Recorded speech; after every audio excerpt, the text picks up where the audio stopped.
আমি অনুরোধ করছিলাম এই দেশে প্রত্যাবর্তন করতে পারার পরে যে মামুনুল হক সাহেবকে এবং অন্যান্য আমার যারা পরিচিত আছেন তাদের, আপনারা এখনো পর্যন্ত নিজেরা একটা তদন্ত করে পূর্ণাঙ্গ তালিকা কেন করতে পারলেন না?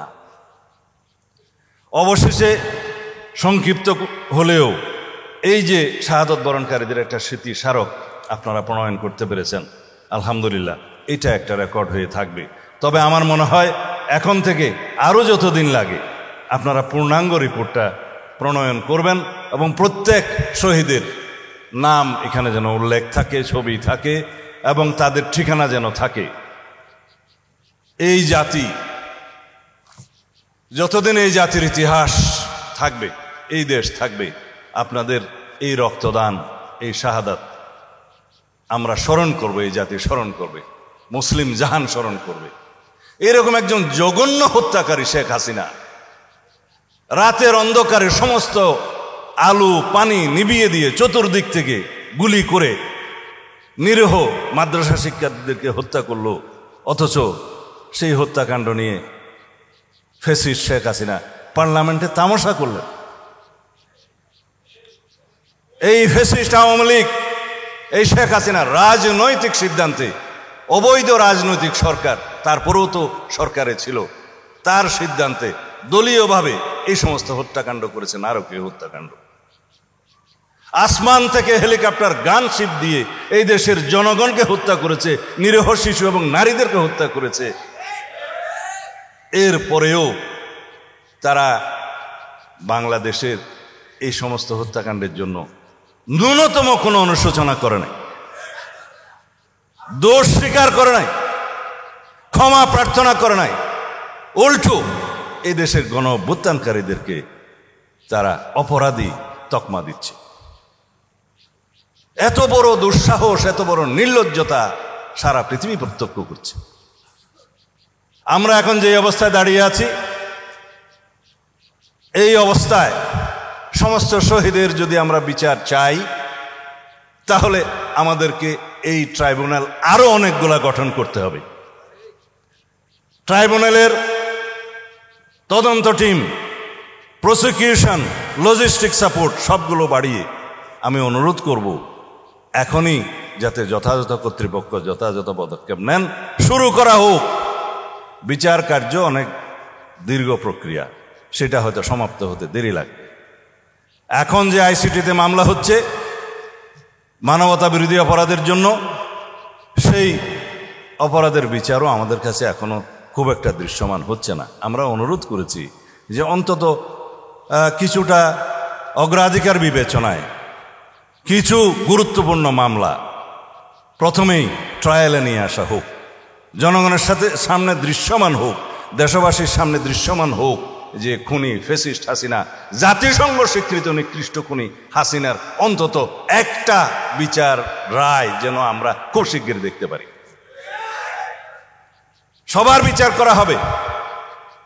এই দেশের আদালতে খুনি শেখ হাসিনার এবং তার সরকারের, তার দোসরদের প্রত্যেকটা অপরাধের বিচার করা হবে ইনশাআল্লাহ।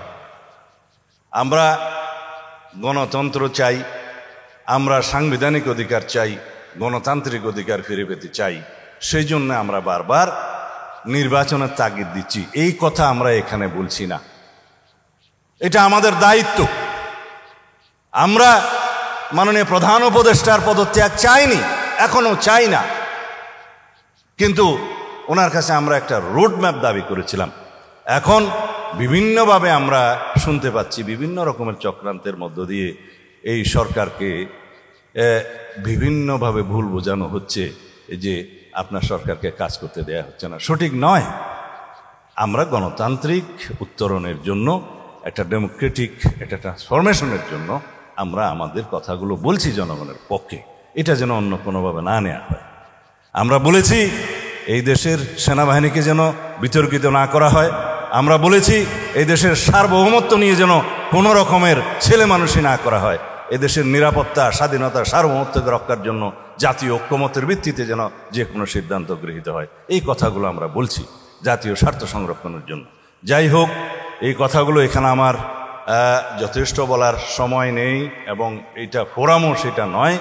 আমি শুধু সম্মানিত উপস্থিতি, এ পর্যায়ে বক্তব্য রাখবেন, বিশেষ অতিথির বক্তব্য রাখবেন জাতীয়তাবাদী দল বিএনপির স্থায়ী কমিটির সদস্য জনাব সালাউদ্দিন আহমেদ। বক্তব্য রাখবেন জনাব সালাউদ্দিন আহমেদ।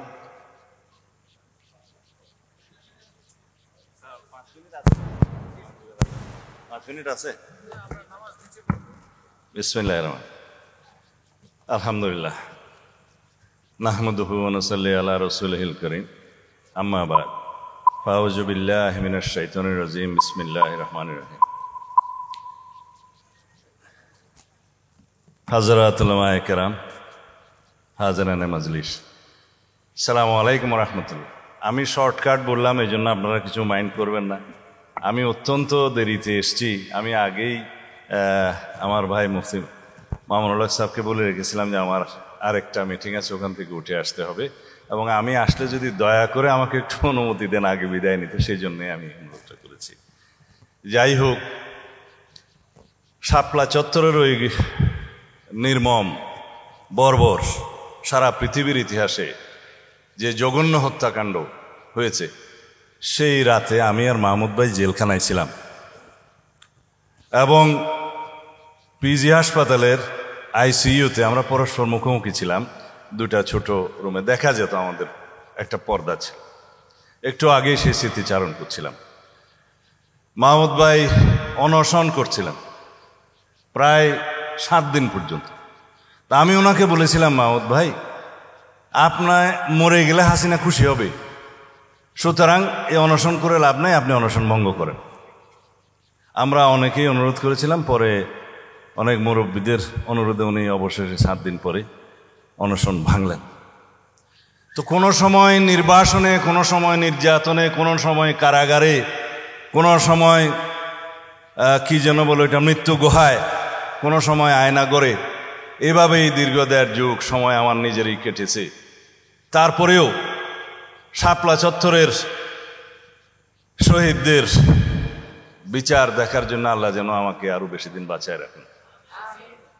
আমি অনুরোধ করছিলাম, এদেশে প্রত্যাবর্তন করতে পারার পরে যে মামুনুল হক সাহেবকে এবং অন্যান্য আমার যারা পরিচিত আছেন তাদের, আপনারা এখনো পর্যন্ত নিজেরা একটা তদন্ত করে পূর্ণাঙ্গ তালিকা কেন করতে পারলেন না?